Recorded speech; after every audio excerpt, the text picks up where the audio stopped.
Good afternoon once again. It's nice to be with you. The temple in Jerusalem at the time the Lord was in it was a very busy place. Thousands of pilgrims were arriving every day. There were people praying, rabbis teaching their students, merchants selling animals for sacrifice, and of course vendors selling whatever was the first century equivalent of modern t-shirts. Yet with crowd and feverish activity in today's gospel, what Jesus notices is a poor widow. A widow who is probably the most insignificant person in the whole temple area. Jesus not only notices her, but he knows her story. He knows that she is desperate. He knows that the few coins she puts into the temple treasury are all that she has. Now, the text does not tell us whether the widow knew that Jesus had noticed her. In fact, she was probably accustomed to not being noticed at all. As a widow, without family or friends, she was largely an invisible person to the powerful and rich people in the temple area.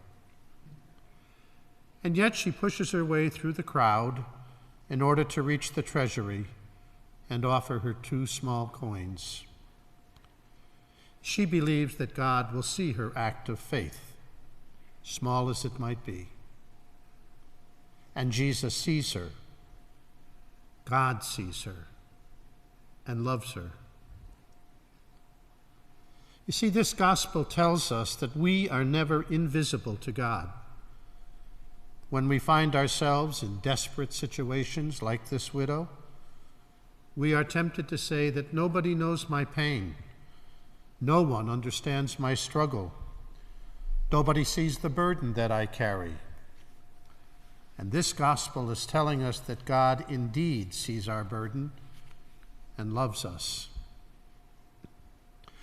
Sometimes we might feel captured in a loveless relationship, a marriage or a family connection, and that relationship seems to be draining us of all life. We look at other people and they all seem so happy. We're ashamed to admit to others the emptiness that we feel inside. We say to ourselves, nobody understands my pain. But today's gospel says, God understands your pain and God loves you. We might be struggling with unkind actions toward us, bullying at school, derogatory remarks by the people with whom we hang around. And sure, we put on a strong face. We try to laugh along with the hurtful remarks, but inside we're hurt and afraid. Afraid of who might turn up and what they might say. We say, no one knows the fear that I carry. But God knows the fear. God knows your story, and God loves you. We might be overwhelmed with grief. Grief over a person we have lost in death, or the end of an important relationship. People offer us their sympathy, but we know that they also think it's about time that we get over it.